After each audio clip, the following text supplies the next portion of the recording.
하나님은 동방 박사들을 헤롯의 위협으로부터 안전하게 돌아가도록 인도하셨습니다. 그 내용이 마태복음 2장 12절입니다. 그리고 오늘 본문의 첫 절인 2장 13절에서는 요셉과 마리아 그리고 아기 예수님도 헤롯의 위협으로부터 안전하도록 인도하십니다. 12절에서 동방 박사들이 고국에 돌아가니라 라고 할 때 이 돌아갔다란 단어와 13절에서 요셉의 가족이 떠난 후에 라고 할 때 이 떠나다라는 단어가 헬라어 원어로 같은 단어입니다. 마태복음은 의도적으로 같은 단어를 사용하므로 이 두 사건이 동시다발적으로 일어난 것을 보여줍니다. 하나님은 두 그룹을, 한 그룹은 페르시아로 가게 하셨고 또 한 그룹은 애굽이라는 곳으로 가게 하셨습니다. 전혀 다른 방향으로 인도하셨지만 각각 가장 안전한 길로 인도하신 것입니다. 하나님의 능력을 보여주고 있는 부분입니다.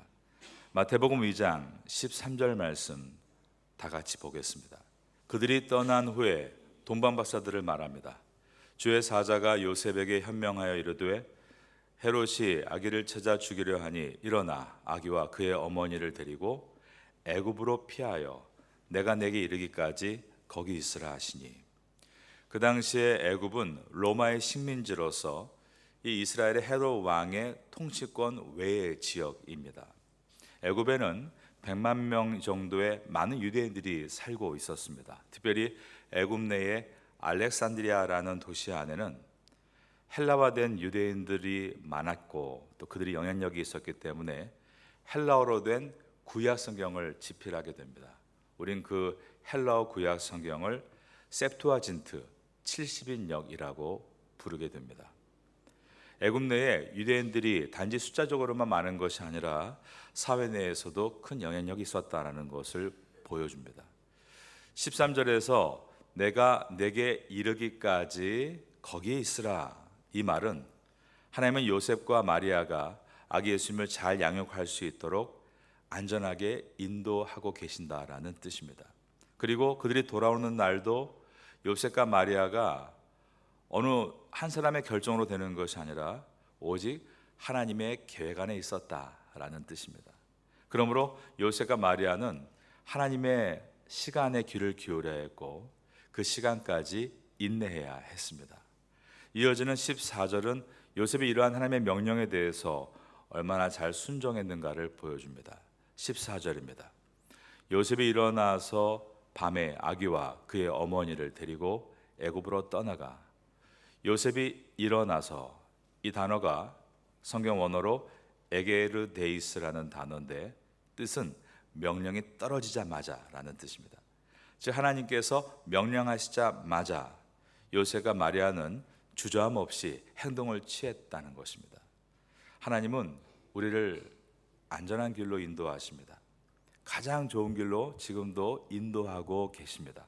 그러므로 우리는 하나님의 인도하심에 대해서 귀를 기울일 수 있어야 합니다. 그리고 명령하실 때 에게르데이스, 주저함 없이 순종하여 행동을 취해야 하는 것입니다. 요셉과 마리아는 안전하게 애굽으로 피했습니다. 이제 그들은 언제 고향으로 돌아갈 것인가? 언제 움직여야 할까요?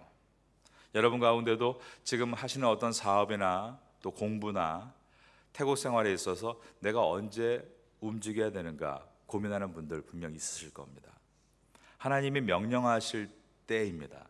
그때 움직여야 합니다. 반대로 말하면 무슨 뜻일까요? 그때까지 잘 기다려야 합니다. 이때 필요한 것이 인내입니다. 지금은 우리가 모두 인내하는 시간이다라고 말할 수 있겠습니다.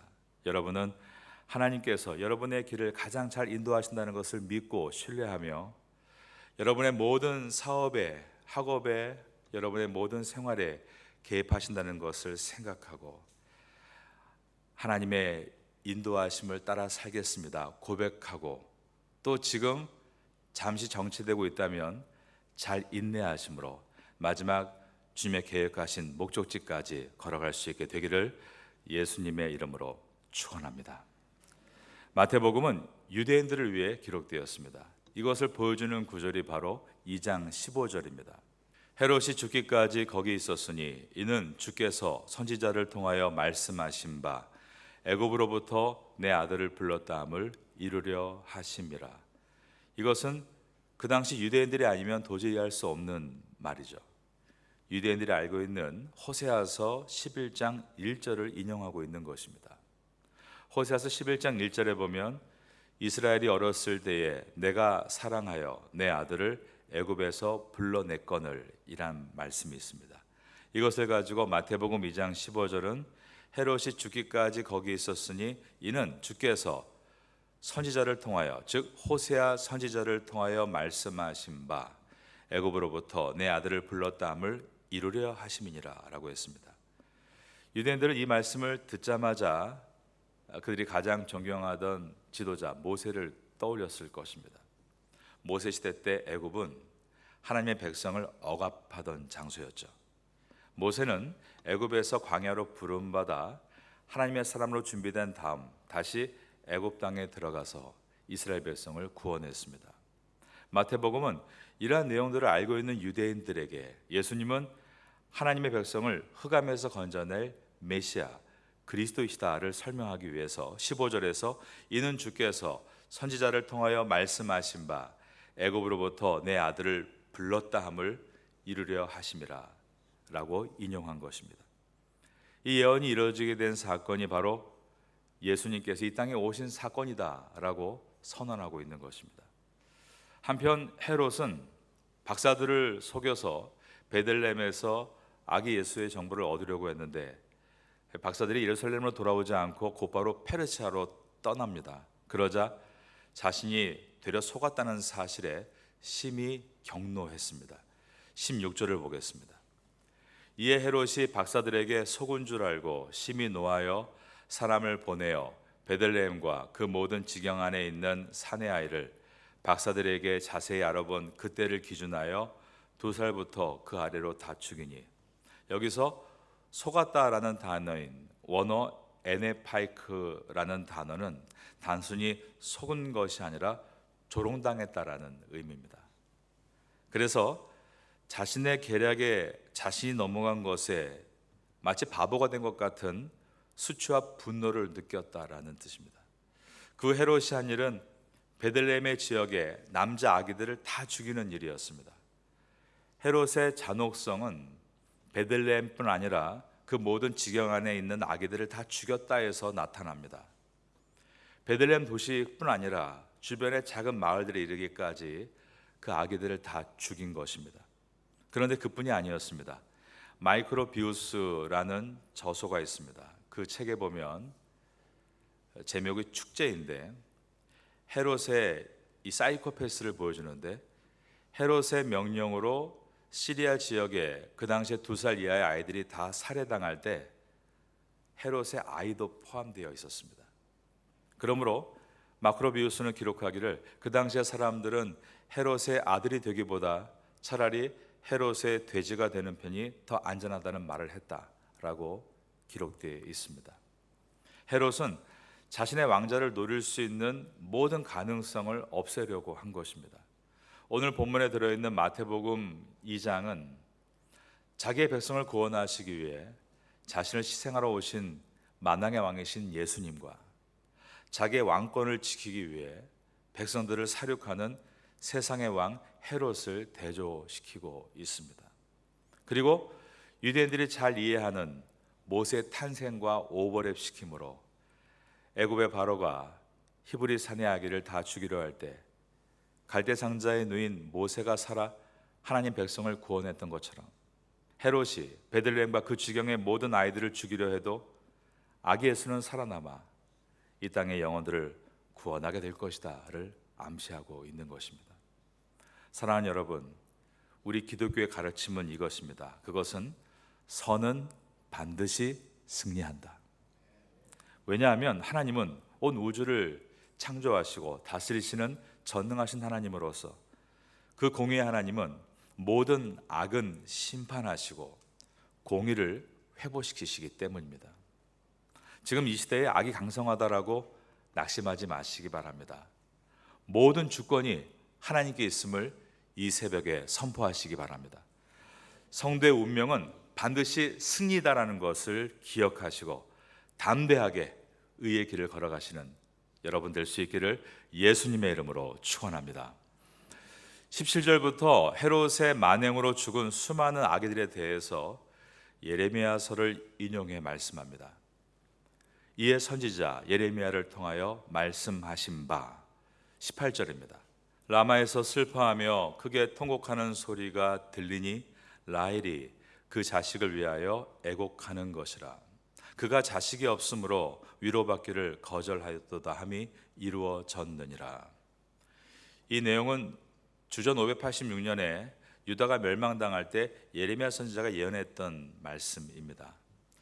여기에서 라헬은 우리가 알고 있는 것처럼 고대 시대 때 야곱의 아내로서 요셉과 베냐민의 어머니이죠. 여기에 지명 라마라는 곳은 베냐민 지파를 대표하는 도시 이름입니다.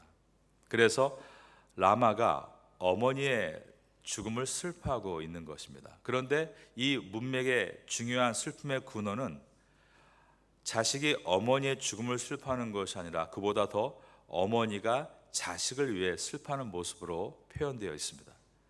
라마에서 슬퍼하며 크게 통곡하는 소리가 들리니, 그 다음 보니까 라헬이 그 자식을 위하여 애곡하는 것이라. 라헬은 우리가 아는 것처럼 야곱의 사랑을 받았지만 오랜 동안 자식을 낳지를 못했습니다. 유대인들을 위해 기록한 이 마태복음은 라헬이 자식을 낳지 못해서 슬퍼했다는 이 말씀을 기록하므로 유대인들이 이 성경을 잘 알고 있기 때문에 지금 베들레헴에서 자식을 잃고 슬퍼하는 어머니의 마음을 위로하고 있는 것입니다. 나중에 라헬은 요셉과 베냐민을 낳았지만 어떻게 됐나요? 막내 베냐민을 낳다가 죽게 되죠. 그 라헬의 슬픔을 베냐민 지파를 대표하는 도시 라마에서 크게 슬픔으로 표현하고 있고, 그러니까 자식들은 어머니의 죽음에 슬퍼하고 또 어머니는 자식을 낳지 못한 것에 슬퍼하는 도시 전체가 통곡을 하는 모습으로 표현을 했습니다. 이것은 지금 베들레헴에서 자식을 잃은 어머니들의 슬픔이 얼마나 큰지를 보여준 것입니다. 눈물바다라는 말을 하죠. 그러나 이 구절 안에도 희망이 있습니다. 여러분 인생도 마찬가지입니다. 여러분 인생 가운데 너무나 괴롭고 슬프고 아픔이 있어도 그리스도 안에서 희망이 있습니다. 왜 이 구절에 희망이 있는가?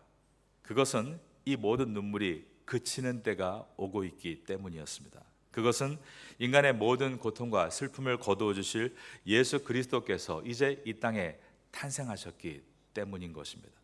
19절에 헤롯이 죽은 후에 이것은 악의 세력이 무너졌음을 선포하고 있고, 14절에서 요셉의 가족이 헤롯의 세력을 피하기 위해 떠난 시각을 밤이었다, 의도적으로 밤을 기록하고 있는 것은 헤롯이 죽고 아기 예수님이 예루살렘으로 들어가고 있는 것은 예수님께서 빛이 되셔서 모든 어둠을 몰아내실 것이라는 분명한 암시를 보여주고 있는 것입니다.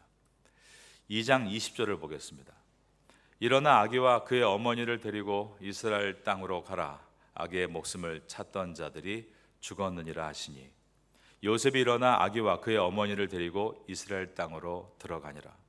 그러나 아켈라오가 그의 아버지 헤롯을 이어 유대의 임금됨을 듣고 거기로 가기를 무서워하더니, 헤롯이 죽고 난 다음에 로마 황제 가이사 아구스토는 헤롯이 관할했던 영토를 그 헤롯의 가족들에게 나누어 줍니다.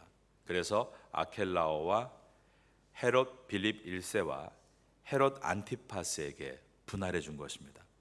그 중에 아켈라오는 유대와 사마리아를 통치했습니다. 그런데 이 아켈라오는 그의 부친과 똑같이 잔인하고 성격이 포악한 사람이었습니다. 아직 로마에서 분봉왕으로 임명하지 않았는데도 불구하고 헤롯이 죽은 다음에 곧바로 자신이 성전에 금 독수리상을 세워놓습니다. 우상을 세워놓은 것이죠. 그래서 그것을 유다와 mat디라는 두 사람이 훼손을 시킵니다. 그러자 내 왕권에 도전한다. 아직 왕도 되지 않았는데 이렇게 노를 바라면서 그 두 사람을 죽였습니다. 근데 이때가 6월절의 기간이었기 때문에 수많은 순례객들이 예루살렘 성전에 모여서 이 두 순교자를 애도한 것입니다. 이러한 분위기는 오늘날 중동의 분위기와도 매우 유사해 보입니다. 복잡하고 시끄러운 그 속에서 독재자가 사람들의 마음을 아프게 하고 있을 때, 그때 어떤 정치인은 사람들의 마음을 달래는 파퓰리즘을 취하기도 하고, 어떤 정치인은 또 더 심하게 억압하기도 합니다. 이 아켈레오는 이때 사람들을 달래는 것이 아니라 오히려 더 많은 부하들을 보내서 성전을 애워쌉니다. 그리고 성전 안에 있던 3,000명이나 되는 남자들을 무차별하게 학살한 것입니다. 그러므로 요셉이 이스라엘 땅으로 들어오면서 필연 이 이야기를 알고 있었을 것이고, 그런 상황에서 아켈레오가 통치하는 이 유대와 사마리아 지역으로 들어갈 수는 없었던 것입니다. 그때였습니다. 하나님은 요셉의 꿈에 나타나셔서 헤롯 안티파스가 왕으로 있는 저 북쪽 갈릴리로 가라라고 인도해 주신 것입니다. 22절 하반절을 보겠습니다. 꿈에 지시하심을 받아 그 다음 절을 따라합니다. 갈릴리 지방으로 떠나가. 여기서 꿈에 지시하셨다, 이 지시하다는 단어가 크레마티조라는 단어인데 뜻은 경고하다라는 뜻입니다. 그럼 하나님은 어떤 경고를 하신 것입니까? 위험하니까 피하라는 권고일까요? 1차적으로는 그것이 아니라 지금 요셉이 가지고 있는 두려움에 대한 경고였습니다. 요셉이 분봉한 아켈레오가 그런 잔인하다는 말을 듣고 무서워했다는 것입니다. 그러자 하나님은 요셉의 꿈에 나타나셔서 크레마티조, 경고하셨습니다. 그 경고는 잘 피해야 된다는 경고이기 전에 먼저 두려워하지 말라라는 경고였다는 것입니다. 여러분, 하나님은 우리를 항상 잘 보듬어 주십니다. 힘내라, 용기를 내라. 그런데 하나님은 어떤 때는 두려워하지 말아라, 강하게 경고하십니다. 이사야서 41장 10절을 들어보시기 바랍니다. 두려워하지 말라, 내가 너와 함께 함이라. 놀라지 말라, 나는 내 하나님이 됨이라. 내가 너를 굳세게 하리라. 참으로 너를 도와주리라. 참으로 나의 오른손으로 너를 붙들리라. 올해 우리는 이것이 어려울 것이다, 저것이 힘들 것이다, 이런 이야기들을 너무나 많이 듣고 시작하고 있습니다. 우리 모두는 아킬레오 같은 소문에 대해 듣고 두려울 수밖에 없는 존재인 것입니다.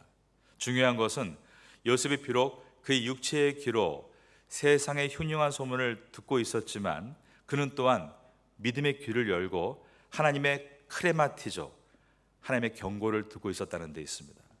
하나님은 항상 우리에게 말씀합니다. 매일 매순간 우리에게 말씀합니다. 뭐라고 말씀하십니까? 두려워하지 말라라고 말씀하십니다. 놀라지 말라라고 경고하십니다. 여러분, 놀라지 말아라, 무슨 말일까요? 호들갑 떨지 말아라라는 뜻입니다. 경제 전문가도 아니면서 경제가 무너지는 양 호들갑 떨지 말고, 정치 전문가도 아니면서 정치가 와해되는 양 호들갑 떨지 말고, 군사 전문가도 아니면서 지금 당장 전쟁이 날 것 마냥 호들갑 떨지 말고, 그 대신에 두려워 말고 놀라지 말고 주님께서 약속하십니다. 내가 너의 하나님임을 믿어라 라고 말씀하는 것입니다. 하나님이 여러분의 하나님이 되시기 때문에 여러분은 하나님 앞에서 이 음성을 들어야 합니다. 두려워하지 말라, 놀라지 말라. 내가 너를 굳세게 하리라. 참으로 너를 도와주리라. 참으로 나의 의로운 오른손으로 너를 붙들리라.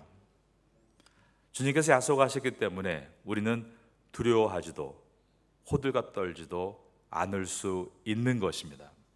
올 한 해 여러분들은 하나님의 말씀을 묵상함을 통해서 이러한 주님의 두려워하지 말라라는 음성을 듣게 되시기를 예수님의 이름으로 축원합니다. 마지막 23절을 보겠습니다. 나사렛이란 동네에 가서 사니 이는 선지자로 하신 말씀에 나사렛 사람이라 칭하리라 하심을 이루려 함이로라. 요셉의 두려움 때문에 아기 예수님은 유대 지역이 아닌 저 북쪽 갈릴리 지역의 나사렛이란 동네에서 자라시게 됩니다. 그러나 이것은 또한 하나님의 주권과 섭리 가운데 있는 것이었습니다. 나사렛이란 지명은 예수님께서 세상의 왕과 같지 않은 왕임을 나타낼 때 사용되기 시작했기 때문입니다. 나사렛은 그 당시에 아주 천대받는 마을 중에 하나였습니다. 요한복음 1장 46절에 보면 빌립이 그의 친구인 나다나엘을 전도할 때 이렇게 전도합니다. 그분은 요셉의 아들 나사렛 예수다. 그러자 나다나엘이 말하기를 나사렛? 그곳에서 무슨 선한 것이 날 수 있느냐 비아냥거리는 내용이 들어 있습니다. 예수님은 나사렛 예수라는 놀림을 받으시며 자라나신 것입니다. 하지만 훗날 사도들은 하나님의 권능이 임했을 때 언제나 다음과 같이 선포했습니다. 내가 나사렛 예수 그리스도 이름으로 명하노니 너는 앉은 자리에서 일어나라. 너는 눈을 뜨라. 너는 다시 삶의 길을 달려가라 라고 외친 것입니다. 나사렛 예수 그리스도, 이 말은 예수님은 세상의 왕들과 같이 군림하는 왕이 아니라 가장 낮은 곳에 임하셔서 세상을 섬기는 왕이심을 보여주는 이름이었던 것입니다. 여러분, 성도의 능력은 낮은 자리에서부터 시작됨을 기억하시기 바랍니다. 저를 한번 따라하겠습니다. 내가 나사렛 예수의 이름으로 명하노니, 이 말을 외칠 때마다 성도의 자리는 항상 예수님과 같이 나사렛, 낮은 자리임을 우린 잊지 말아야 하겠습니다. 오늘도 그 은혜를 붙들고 세상에 나아가 승리하시기를 마지막으로 예수님의 이름으로 축원합니다.